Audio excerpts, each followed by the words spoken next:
From the acclaimed director of the Lord of the Rings trilogy, who really should have moved on by now, and the money-grubbing studio who's continuing the awful trend of splitting one short book into multiple unnecessary movies, comes the first installment of a trilogy that should really only have one installment: The Hobbit, An Unexpected Journey.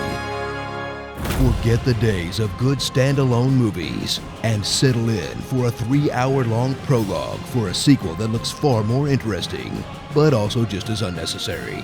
Shot on location in some of New Zealand's most beautiful green screen studios and filmed in such high definition, it made audiences want to hurl.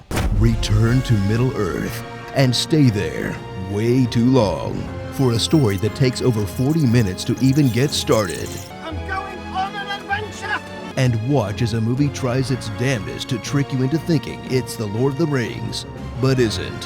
Featuring another fellowship, another spooky mountain, another eagle rescue, the Ring, New Zealand, Gollum, and these Lord of the Rings characters that weren't even in the book.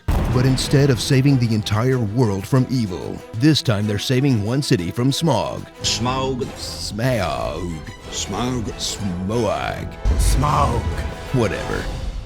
Meet 13 interchangeable dwarves: Thorin, Borin, Doran, Dora, Brombor, Nosy, pass, skip, next, Oh, look, Gandalf.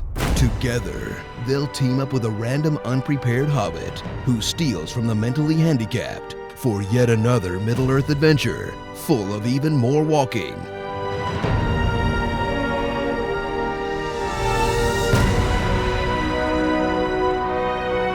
And singing. The pines were roaring on the heights. Or get the extended edition to see even more singing and wandering around.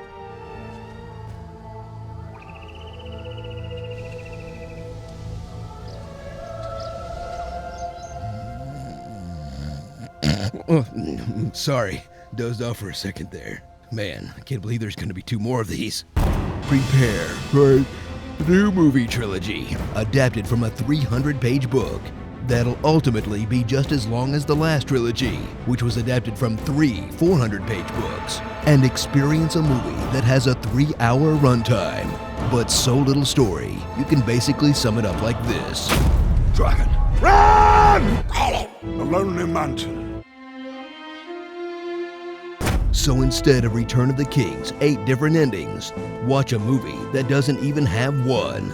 But you won't even mind, since it means you can finally go home and watch Game of Thrones. I do believe the worst is behind us. You said it, buddy. Starring Dildo Daggins, your parents' favorite band, Bird Face, Mama June, Honey Boo Boo, Hobos, Not Viggo Mortensen, those rock people from He-Man, Precious, based on the novel Push by Sapphire, God of War, Galargamel, and Straight Dumbledore. The Hobbit, a totally expected letdown.